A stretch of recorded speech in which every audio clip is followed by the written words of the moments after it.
Vladimir Tarasenko spun out of the right wing corner. Gustafsson now to Ben Sherratt. Sherratt with the power play expiring. Back to Gustafsson. His pass stolen. Out of the box is Rossi. Eriksson finds him. Hits a clean break. Rossi in a low Talbot. Fields on his shot. Got it back and he scores! Marco Rossi wins it in overtime. And the Wild come all the way back in Detroit. They stun the Red Wings 4-3. Two centers fall. Rinzel comes in, gets the puck. Edman's now here on the breakaway to an empty net is Snuggie.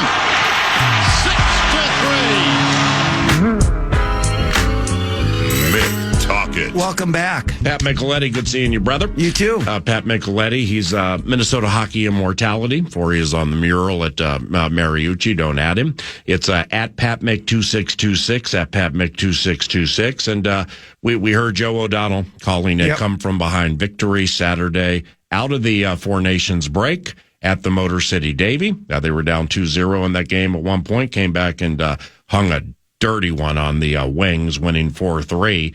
Motzko's group utterly dominated a highly ranked team, and Pat Micheletti was on the scene, my brother, and here he is. What'd you like about the Gopher series? And good morning. Well, it was a really hard series. Ohio State's a really hard team to play against. I don't want to get into the defensive scheme of them, but neutral zone trap. Yeah, 1-3-1, and it's you don't get a lot of time, you don't get a lot of space, and you got to really just slug your way through it. And they did that Friday night and were much, much better Saturday night. And they were tied, those two teams were tied going into the weekend. So it was a really big series. So now Minnesota has a chance at winning the title again because of Michigan State. Yeah, fumble there, right, against Penn State. So Penn State, not Michigan. Penn State, My bad. Yep. And so now they control their own fate once again.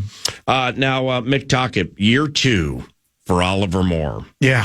High slot magic on Saturday, man. How has Moore consistently become such a menacing presence? Well, he's got his motor never stops, but he's added something to his game, his offensive prowess, whatever word you want to use. He's really gotten better.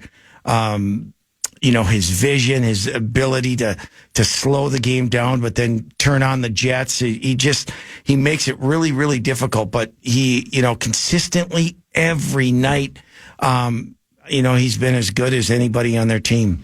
Jimmy Snuggie. Yeah. You heard carried the team for a month and change. But his passing, at least from the time I watched Saturday, I didn't get a chance to see Friday.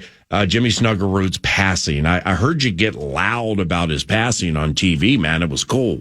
Yeah, he's added. You talk about a guy who could have signed a year ago. And with the St. Louis Blues, decided to come back. Why did he decide to come back? Well, a couple of reasons. He loves playing here, knew that he needed to work on some aspects of his game and just, become a better player. And he has done that. He wasn't a power forward last year. This year, he's a bigger and stronger and is challenging defenseman. His other parts of his game, I mentioned the passing, the playmaking, has been off the charts this year. Never any doubt about the way he scores goals and the way he shoots a puck. And so he's gotten better. And, for any kid out there, stay the extra year because it's going to help you. Don't be in a rush to move from point A to, point Z. And that quickly. Take your time. Do you think, off that point, and Eric Johnson and Kyle Oposo, both have had wonderful careers. Yep. If they had stayed that extra year, because that was kind of a mercenary type situation. We're a hired gun. We're going to come in here, hone the skills, go against some future NHLers, but don't get to know us. Then we're gone. Would that be a good comparison? Well, Eric Johnson's a little different piece. He was the number 1 overall pick in the draft. And he had the size, he had the skating ability, he had that mentality, and he had that maturity at a young age. And so I think the 1 year was fine with him. Yep. And every player is different, right? And so for a guy like him, now Okposo, I wish he would have stayed another year. His career obviously, turned out fabulous and ended it by winning a Stanley Cup in Florida. So, but every player is different. I just think if you're looking at the majority, and that is 95% of the guys, stay another year. Yeah. The as the super important pairwise goes, yeah, and it bears following this time of the year. Mm-hmm. The Big Ten set to conclude this weekend. Motzko's bunch is at Penn State at Happy Valley, and NCAA tournament right around the corner. The Golden Gophers ascended to number 3 in the pairwise, behind Boston College. Michigan State's number 2. Maine is number 4. Western Michigan cracks the top 5. Yeah. For a second, I thought that Grant Patolny's Northern Michigan, correct? Right? Okay. Yeah, and he's not there anymore, by the way. Okay, but his where he coached recently, Western Michigan, though. Yeah, who knew? Pat Ferschweiler, a native Minnesotan, is the head coach there and has done a terrific job. Well, Denver's just laying in the weeds. Denver just laying in the weeds. I can't figure Denver. They do it every year like this. Thank you. They're like 12, 11, 10, 9 this time of the year. And then they're hoisting trophies. And then they just dial it all in come playoff time. They won the national championship year by winning every game in the NCAAs by 1 goal. Wow. 1 or 2 of them in overtime. Was their goalie Dublowitz? Well, it was not, but that's look at you. That's a call from 20 years ago when they were coached by the Flying Alphabet. It really was. Decky. Matt Davis was phenomenal for him a year ago. And so, yeah, you watch out. And they're going to be a 3 seed. They will be a 3 seed in the tournament. The NCHC typically has 4, maybe 5 teams in the NCAA. They may get 1. Yeah. They may get 2. We'll have to see how the tournament shakes out. But right now, they have Denver and Arizona State in the tournament. They find a conference yet? Yeah, they're in the NCHC this year. Yeah, and they're right on the bubble. They're at, I think, 16 in the pairwise. So they need a little help. Are they still dominating? Well, not dominating, but are they still doing quite well in the recruiting battle? Who? ASU. Yeah, well, they're getting. Yeah, they're obviously right. And they have a new arena, right? Yeah, Mullet Arena. Yeah. So we talked about this a couple of years ago, joking about this Ponzi scheme they're running. I don't even know where they play, where they're getting these players, and the players are gone, and they filter new ones in, and they're unbelievable. But realistically speaking, it's from a recruiting standpoint. If you start to put down some dubs, and some good ties and good losses and things like that for a new program, who in the heck wouldn't want to go there? Flip-flops to practice? Oh, what are you doing? I'm not going to study. I'm going to go play a round of golf. Hacky sack doesn't have to be in the bowels of an arena. No, you go outside. It could be in the quad. Right. Damn. Yeah. Pat Micheletti at Pat Mick 2626. He's Hockey Immortality, and he joins 9 to noon weekly on the State of Hockey.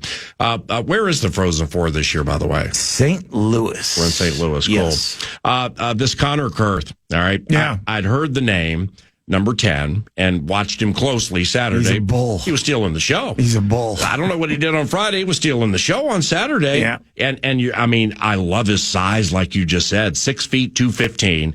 Kurth has 4 game-winning goals this season, which is tops on the team. So my man has the clutch gene. Tell us about his big weekend against OSU. Well, they needed him to get going. They needed Brody Lamb to get going. Brody Lamb had 2 goals on Friday night, got him back going. So from that standpoint, now they have Oliver Moore going, Matthew Wood going, Snuggerud going. Ollie's in his second year, right? Ollie's in his second year. Right. And Blackhawks draft pick? Yes, number one draft pick of the Blackhawks. And so they're starting to get other guys going. But back to Connor Kurth. He started out the season a house of fire, right? He's leading the team. And then he kind of, I don't want to say dried up, slowed a little bit. And I think he's leading the nation in plus minus. Damn. If you can believe. But to get him going again, because when he gets going, he's a pure goal scorer like Snuggerud. So he's big, he's strong. You can't knock him off the puck in the corners. And when he gets his game going, he's relentless. Is Solier good enough Solier to steal a game or two in the biggest games or two? Well, I think he can. Here's the couple things about him. He's played well over 100 games in the Big Ten. Right. And so he's got the experience. Nothing is going to faze him. He's played in big games before, almost got Penn State to the Frozen Four 2 years ago, and they lost in overtime to the Michigan team that was absolutely loaded. With the 7 first-rounders? Yes, and he was fabulous. So the big moments don't get to him at all.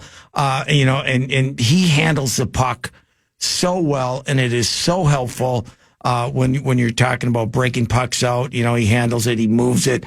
And so, we're going to have to wait and see, right? But it's a big weekend for them this weekend as they go into Penn State, who is 9-1-2 in their last 12. Wow. The hottest team in college hockey. And all of a sudden they're trying to get home ice. And so, and he gets to go and play his old team. Right. He couldn't write the script any better. With Solier, this will be his first game or games at Happy Valley. Correct. Since he transferred. Yes. And he gave up, he would give up some goals for Penn State. Oh, yeah. And this leads to the question here.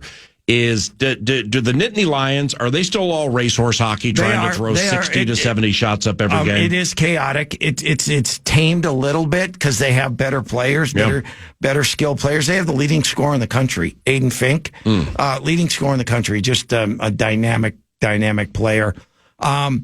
They're still a little loose on the back end, and that's why you've seen him in the past give up a lot of goals at Penn State. Yeah. Because they weren't great defensively. Wow. And what a big weekend for Penn State, Tocchet. Yeah. 17, 11, and 4, 15th in the pairwise. This is massive for them. It's massive. They split, they're going to move up because Minnesota's third in the pairwise, and you beat a team ahead of you, you're going to get more pairwise points. And so they need to get to 12 or 13 at least to be comfortable getting in. If not, they're going to have to win the Big Ten tournament because 3 teams will get automatic bids in conferences where they are below or above or whatever. Below, is that the right? Below or above. Number 16 in the tournament. That's the cut. That's the cut, 16. And so I think Minnesota State's at 17. They may win theirs. They get in. They bump a team. The ECAC, Quinnipiac, they're not in the top 16 right now. They win theirs. They win the ECAC. They bump a team. And then the Atlantic Hockey Association, you're going to have Sacred Heart or Holy Cross. One of those teams make it. So that bumps another team. So you have to be at number 12 or 13 to feel safe. And with the collegiate teams in the state of hockey. Yes. From a pairwise standpoint, Ski-U-Mah 3. Yep. Well, then we drop down to Mankato 17. Yep.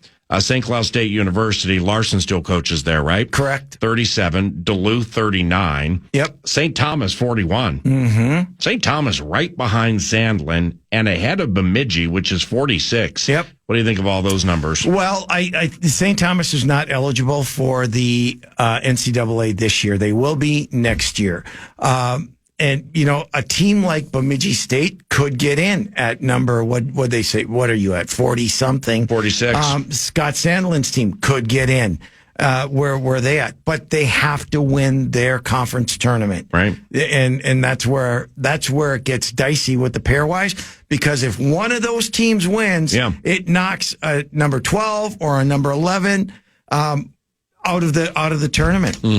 But the correct me if I'm wrong here, the age old sports related chat in a situation like that would be, all right, well, I remember back in November, December end or January where you lost these games to teams who were better.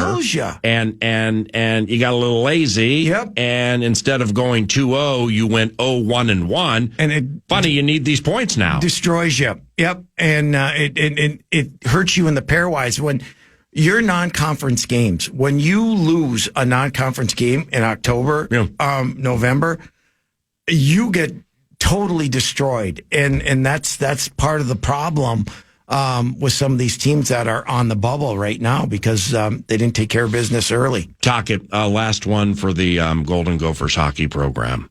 What's the best blue line pairing and why? Oh boy, that's really, he's got him mixed up a little bit. I mean, I think Luke Middlestead, we can give all the praise to Sam Renzel and he deserves it and he might be the defenseman of the year because he's that talented. But if you were to corner me and say, who do you want on the ice last shift of a game, against the other team's best player, no question in my mind, it's Luke Middlestead. He just does not get beat. Him and his brother John, who's a center on their fourth line, which has been their best line in the last month. I've never seen guys compete any harder and hate to lose more than those two guys. The Minnesota Wild put a dirty loss on the Detroit Red Wings over the weekend, coming from behind to win via a Marco Rossi game winner.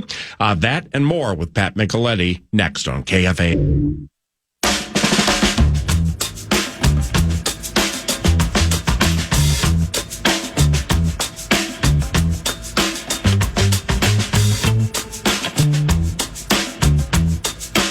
Lastly, on the Golden Gophers hockey team, I forgot to ask you about Darby's kid. Yeah, and I've yet to ask Motzko about it too.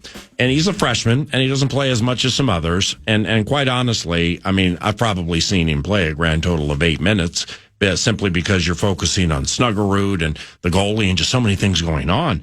But Beckett Hendrickson. His father is a former Mr. Hockey in the state of hockey. I mean, Darby was the bomb, assistant coach for Bruno with the Preds right now. Beckett Hendrickson, how good is he? He's big, he's strong, he can skate, and he set up the game-winning goal. Wow. Ryan Chesley, believe it was a game-winning goal. Friday? Yeah. And, fed him a weak side pass to Chesley, who made a terrific play, by the way, and scored.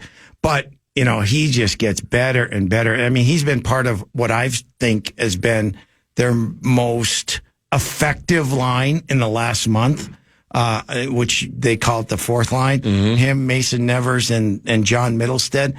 Every single shift, they make something happen. And Beckett's just, the sky's the limit, in my opinion, for him. That's beautiful.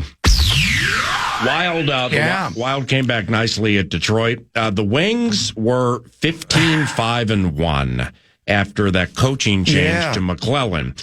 Good win for your Wild, the Tocchet. You asked me a week ago, how are they doing it? And that was a perfect example. Down 3-1, right? Or was it 3-0? 3-1, whatever 3-1. It was. 3-1. 2-0 and 3-1. You know what? You think, that's going to be an L. Nice try. First game back, blah, blah, blah. They just stuck with it. Right. They stuck with it. They kept playing. And that's the thing. The game is 60 minutes, sometimes 60 plus. They play the whole 60 and they don't give up. And that, to see them come out with a win on the road in their first game back, with, 5 guys who were at the Four Nations Cup, still probably, Wings had a couple. Yeah, Wayne. Yeah, Dylan Larkin. Yeah, thought they had one other. And Lucas Raymond. Yeah, that's right. And Larkin's good. Larkin can fly. Yeah, he's good. He's their captain. But just to do what they've been doing and staying with it and staying with the plan. And so you got to give them.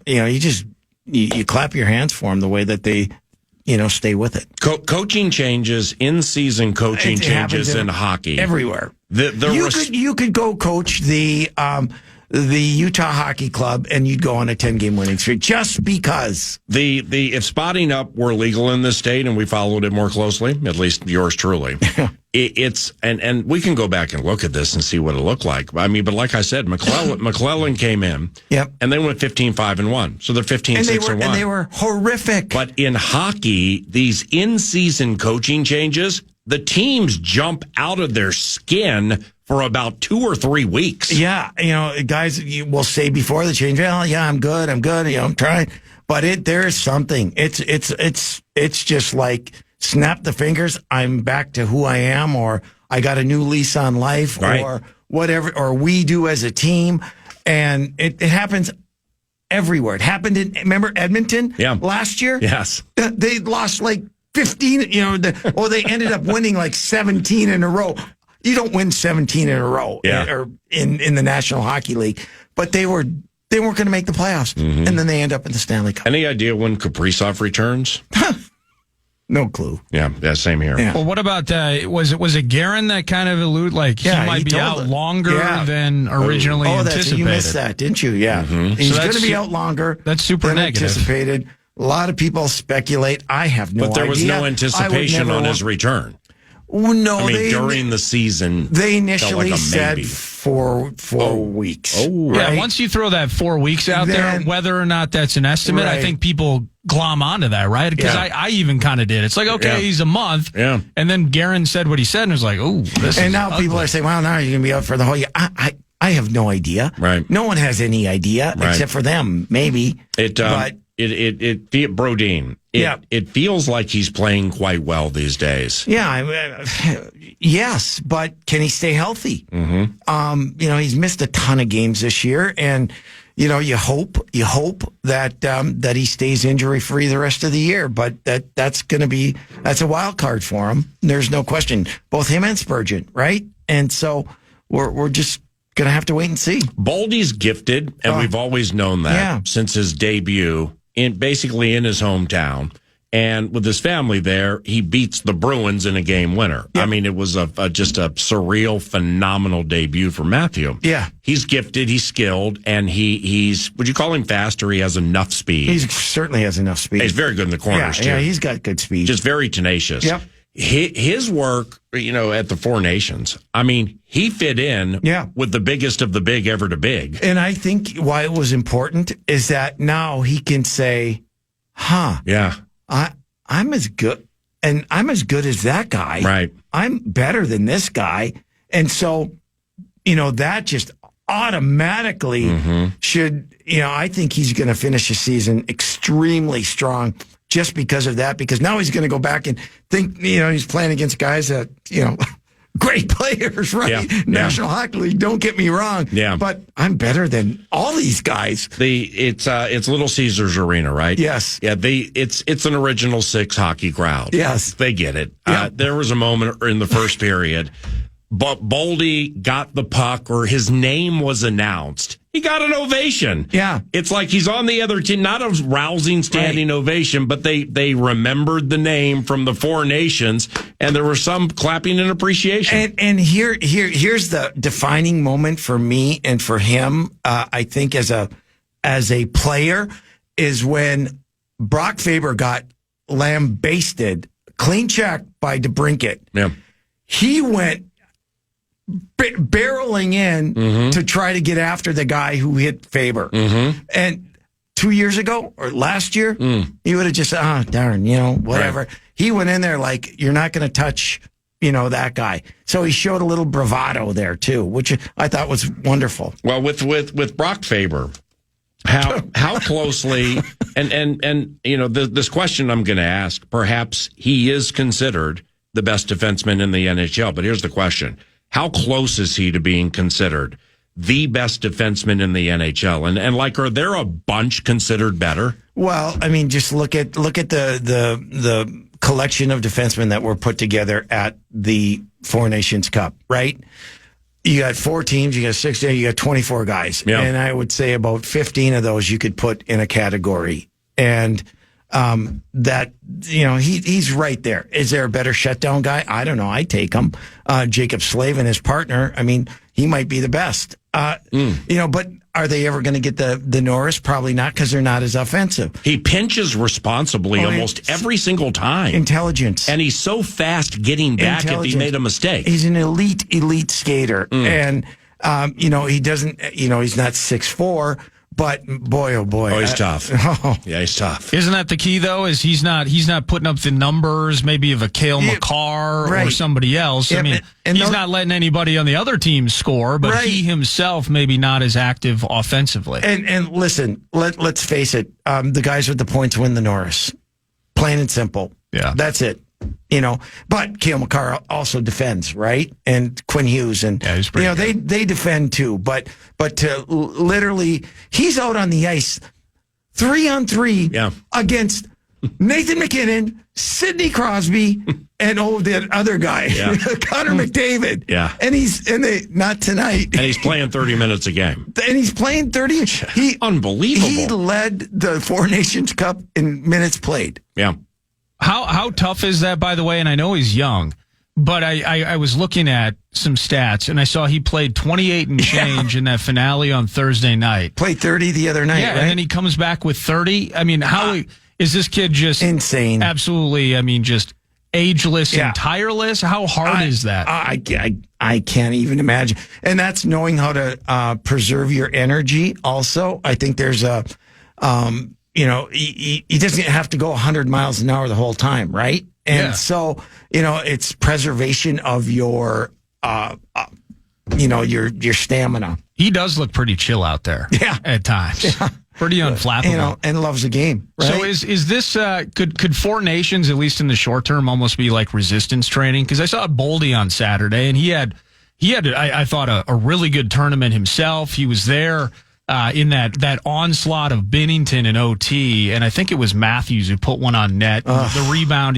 took a chuck. Boldy just couldn't corral it. Yep. But he was so close. He looked like he had a ton of pop on Saturday. Maybe it is just, I got done playing these guys, and now, albeit all respect to the Red Wings, but they ain't in Canada's class, These guys are, they're in such great shape, and, they take care of their bodies so well throughout the year, and they have all their, their trainers and their nutritionists and everybody. And so, they're just in phenomenal shape.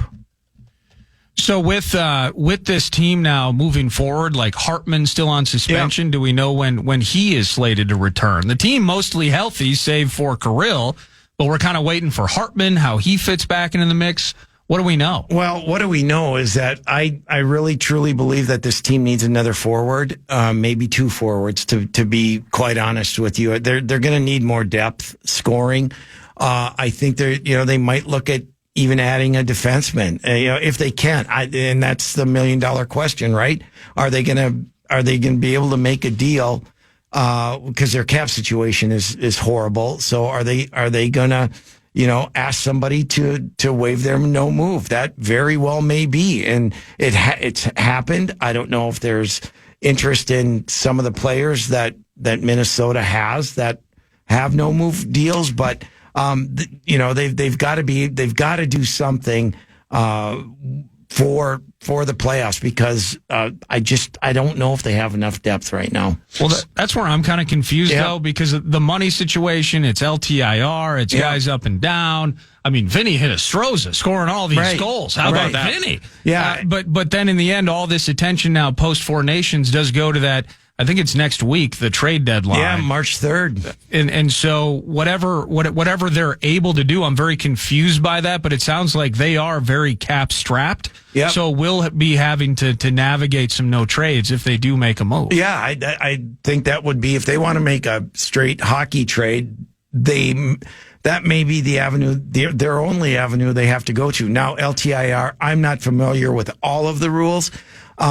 And what's going to happen with 97, right? That will be the big question mark. And there will be money available?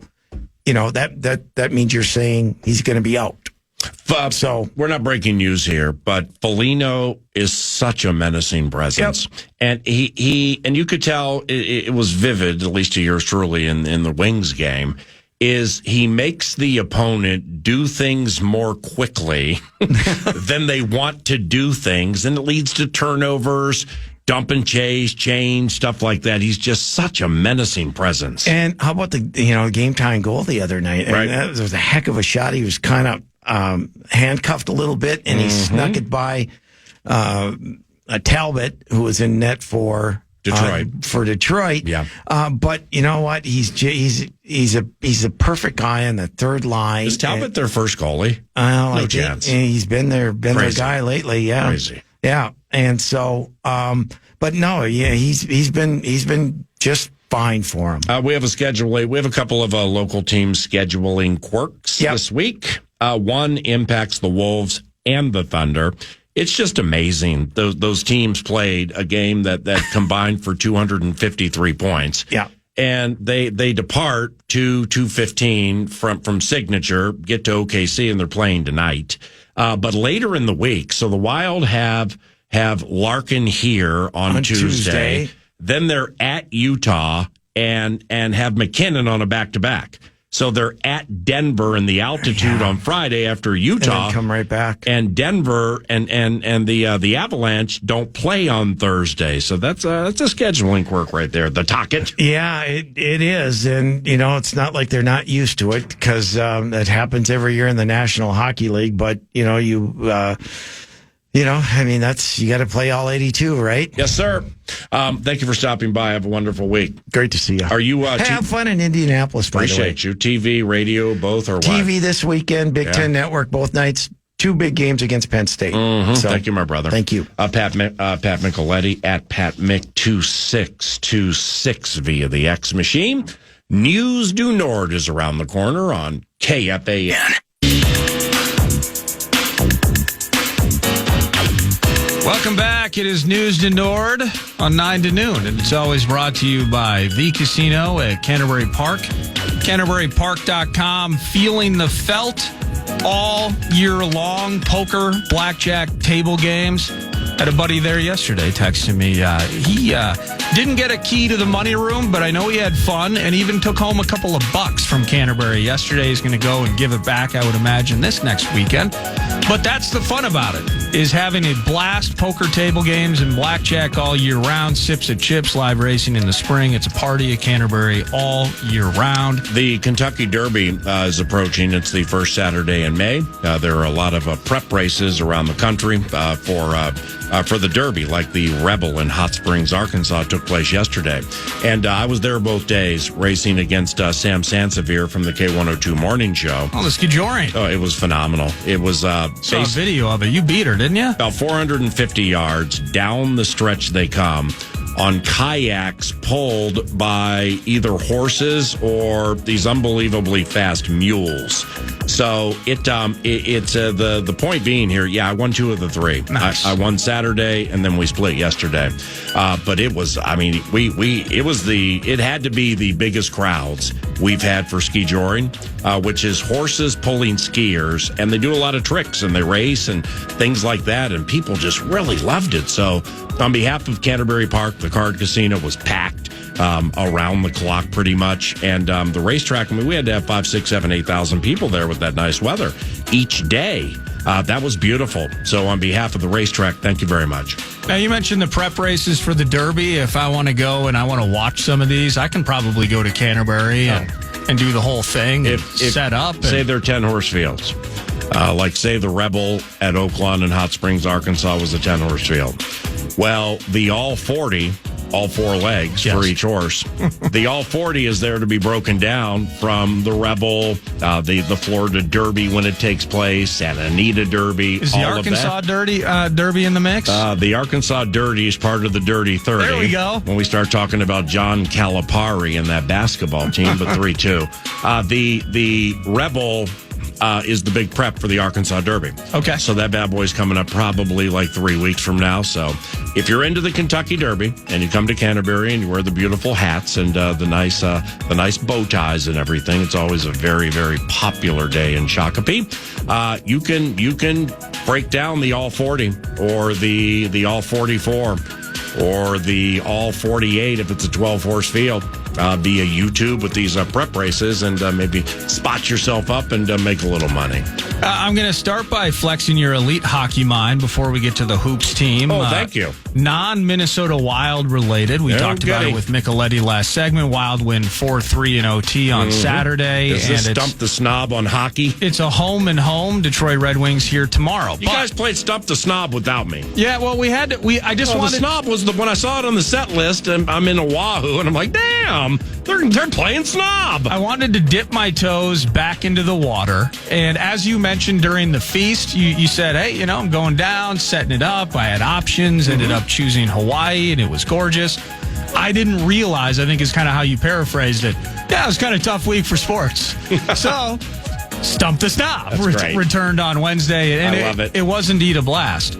But Alex Ovechkin, NHL at large, dropped a hat trick last night. He's now 13. That was on Edmonton, by the way.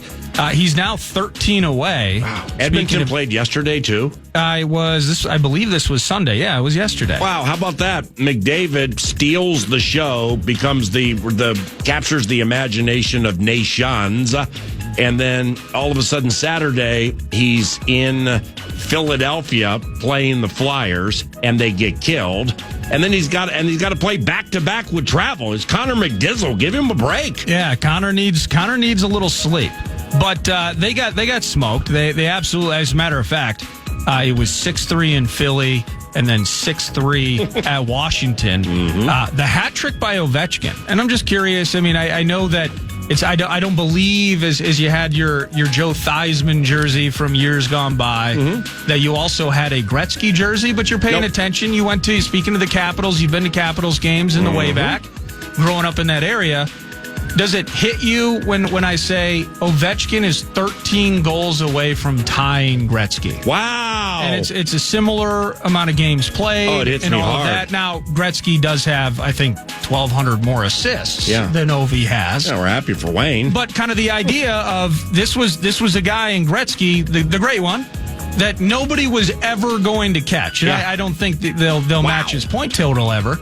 But he's 13 goals away. Does that hit you at all when you think about just kind of the lore of hockey? Blows me away. And what Alexander Ovechkin has consistently done over so many years? Blows me away. And perhaps I should have known that. I had no idea. I mean, when it comes to each sport, you know, with the NBA, Jordan, LeBron, go back farther, Wilt Chamberlain. I mean, the immortality type names. Same thing with football, with Saquon Barkley doing what he was doing this year. Yeah. Adrian Peterson in 2012, you'd hear the names of Eric Dickerson and Walter Payton, God rest his soul, and Emmitt Smith and Jim Brown and things like that. Baseball, obviously, Babe Ruth, and just goes on and on and on. It is Gretzky. I mean, it's a starter and a stopper. It is. With that name. Okay, now from an assist standpoint, I mean, that's, you know, you'll have 9 to noon and this topic being broached during News du Nord and us voicing amazement for what's going to take place this year. I would imagine hardcore hockey folk, if they get into chat rooms or social media discussions or the metaphorical proverbial water cooler bit, they'd bring up the assist piece and the rings and the whole thing. And I'm not doing that. I'm just saying, to win games, you need to score goals. Wayne Gretzky is considered the greatest hockey player in the history of that game and scored a lot of goals. All right? 894. To pass that, Yeah. that's phenomenal. I mean, this is 10 of 10 big.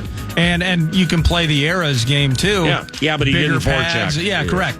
Bigger pads. Yeah. You can play. I mean, you can talk about it maybe either way. His wife would spot up on the Edmonton overs on back-to-backs with Mick Tocchet. Okay, we're happy for all that. So we're all on Ovechkin. It's Wayne Gretzky. It is. It's crazy. And he's 13 away. Ovechkin is. So yeah, that's cool. He's, I think he has 25, 26 goals in 40-some games this year, Ovechkin does. So most people are anticipating he'll pass Gretzky this year at age 39. Everything about Wayne is immortality. I mean, you had Mark Messier, you had Yari Curry playing with him. With Ovechkin, you would have Samin when he was atop his game. Maybe, I have no idea if he's still there, Backstrom, and the rest of the guys, stuff like that. So the hardcore hockey types would get into the complimentary pieces in a big-time team game, and it's very fair.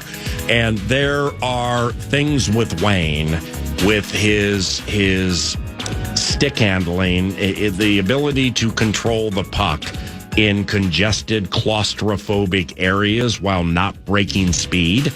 Okay, that's Gretzky immortality. But for Ovechkin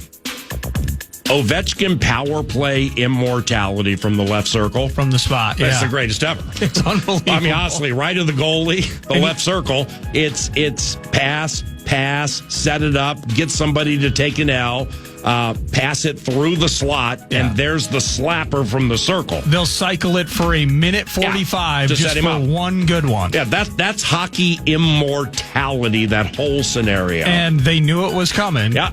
and they couldn't stop. I still couldn't stop No, it, though. They could not. And the thing is every team tries to run the play and they can't score as much for whatever the reason, you know? To the Minnesota Timberwolves, you mentioned the quirky scheduling part of this. It is a true home and home. The game got, I think it was like 11:30 last night. Yeah. Game gets over. Wolves were 9-point dogs last night, 12.5 tonight. Yeah, 12.5. And they did cover last night. I think they only lost by 7, 123, excuse me. Yep. Heavier dogs tonight. Probably the same names that didn't play last night, namely Rudy Gobert and Julius Randle. They would be out tonight as well. The key for me to look into this, what did you think of watching Jalen Clark's defensive performance and then having to leave the game after that heavy fall and getting hurt? And it sounds like neck head area and him being missed. And I got to say it, the Thunder just absolutely cruised after Jalen Clark left the game last night. Yep. But they got to do it all over again at 7 p.m. this evening. Well, for the Wolves with Clark last night, a couple of hours ago, Dane Moore of the Dane Moore NBA podcast, he joined 9 to noon. He had a tweet from last evening where when Jalen Clark went down with what looked to be potentially a concussion, a neck-related situation, I mean, he really fell. He toppled hard underneath the basket right in front of the Wolves bench. So he leaves. Now, Moore put this out via Twitter. I don't have the intel in front of me, but I'm pretty sure I'll get close. With Clark in the game, the Wolves were a plus 12 in the first half. Okay, they were outscoring the Thunder by 12 points.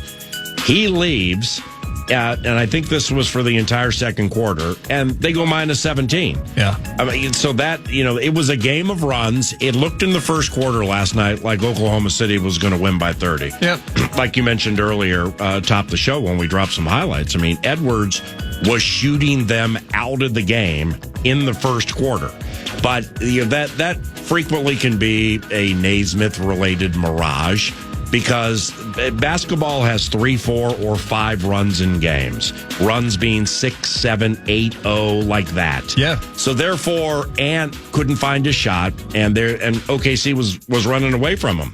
So infrequently does a 10 go to a 17, go to a 24, go to a 32, and then you win by 46. Yeah. So you knew the Wolves would make a run. I just didn't know how. Well, Clark had a lot to do with it because SGA, Shai Gilgeous-Alexander off the dribble, is perhaps the most lethal of anybody in the National Basketball Association, and Clark stayed right with him. Jalen Clark's ability to identify the right thing to do, quick twitch, over or under picks. It's now Finch put me on this a while ago. It's a nuance that not all of them have. And it's fun to watch if you kind of know what you're looking for. So in other words, he's checking so-and-so. Here comes the pick because they want to get the kid on SGA just to see how he handles his metal. It's the decision to go over or under the pick is the determining factor for the point guard or the ball handler as to whether they're going to zip to the basket or back up and shoot a three-pointer or a jump shot. And Clark is just adroit with doing that. He makes the right decision and puts the onus on the offensive player to make a quick decision.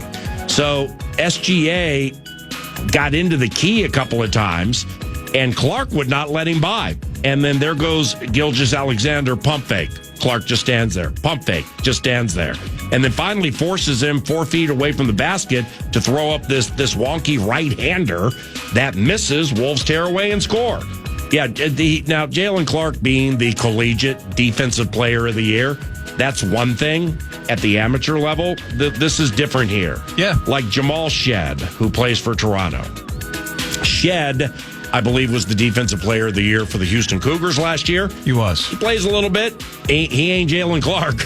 I mean, they get around him. He's tough. He's a tough kid. Does that tell you something that Shed's not getting minutes for what is presumably a pretty awful team up in Toronto? Great point, because especially with Quickly in and out, Barrett in and out, Schroeder was there for a second, I think, then he was gone. It's kind of a one-man bit with Scotty, isn't it? And Pirtle. That's a wonderful point, because if Shed was locking down defenders the way Clark does for a playoff-bound team, he'd play more.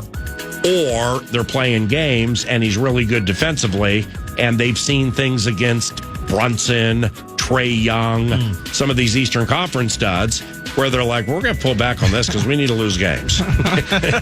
Old people need players here. Okay, old people need ping pong balls, and we need players. Very good point. We got Scotty, we got Pirtle, R.J. Barrett. Yeah, you can have him. We need one more for a little bit of an MB3. So let's play Jamal 14 minutes a game. What he just did to Brunson should be a felony in 48 states. That's an elite point by you. Timberwolves at it tonight. It's a 7 p.m. tip-off, and you're going to hear it right here on your home for Howl. Why wouldn't you? The Fan. That's News to Nord. I would take the Wolves plus the 12.5 this evening. 12.5 seems too heavy. 9 seemed like when I saw the 9, I thought Ant had his 19th consecutive questionable. Yeah, but he didn't. He was always in the game. Okay, so Stifel's not playing. They played a game. When they beat Oklahoma City earlier this season, I'm pretty sure Randall didn't play. I don't think Randall and/or Stifle played. And Naz Reid blew up and went for $1 million. Naz Reid offensively kills Oklahoma City. And, you can, at least for my taste, as much NBA as I and we watch, is Oklahoma City is, I'm not going to say they remind me of the Houston Texans from the NFL last year. Everybody's shiny toy. They got the point guard, SGA. He's elite. CJ Stroud's not elite. But there's a lot of shiny toy to the Oklahoma City team. A little bit. But the thing with them is if they're not draining these Jalen Williams threes, this Aaron Wiggins, the bits they bring off the bench, they give them such important productivity. But if they're not getting it and they get a little stifled, then the ball becomes sticky with SGA, and that becomes a little bit of a problem. I think Holmgren looks good, not great off the injury. He's all right. But he's a stud. Hartenstein's the bomb. Isaiah Hartenstein, I can't think of like all the free agent acquisitions in the offseason. I mean, what a wonderful, wonderful move they made with him because he plays the way they play. So if you're going to isolate Isaiah Hartenstein on a box, you're probably going to score on him if you're a center who has some good moves. But just in the flow of everything they do, rebounding, running, not turning it over. He's not a big shot blocker, but he changes shots. I like the makeup of their team, but there's just a shiny toy element to this team. Yeah. Where it's like, if they get into an absolute grinder with, let's say, you got LeBron and Luka, and man, did they look good against Denver. But they're still missing one, in my opinion. Well, they got Reeves. Yeah, maybe they do have an MV3. Austin Reeves has gotten really good. But like Golden State, okay?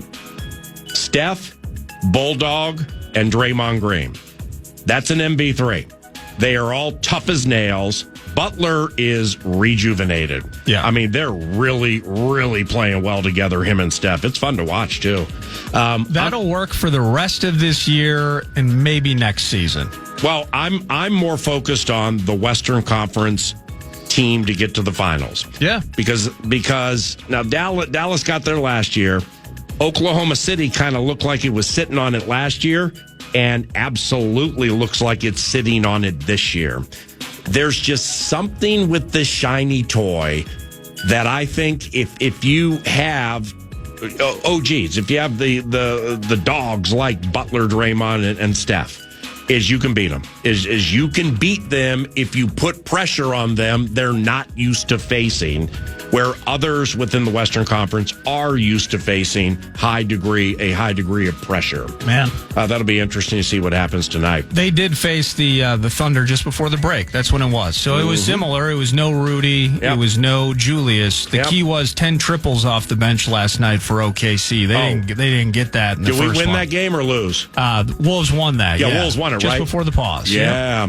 All right, I'm off to the Combine. Chat with you all tomorrow. Lavelli Neal III, columnist for the Star Tribune, joins Nordo for the final hour. And make sure to listen to 9 to noon each day from the Indianapolis NFL Scouting Combine. Tomorrow, we will begin with a favorite, ESPN draft analyst Jordan Reed, right out of the gate with Pete Bursich and yours truly. That'll be followed by Pat Shurmur, a former head coach in the NFL, offensive coordinator here. But he's the Colorado Buffaloes offensive coordinator, and he shares intimate knowledge on the likes of Travis Hunter and Shedeur Sanders, plus some nice receivers Colorado had heading into the draft. That'll be segment number 2 tomorrow. Field Yates, draft analyst from ESPN. He'll also be on the show tomorrow. Likewise for Kevin O'Connell, head coach of the Minnesota Vikings. That'll take place 24 hours from now. This time tomorrow, Pete and I will be chatting with Kevin O'Connell from the Indianapolis Convention Center.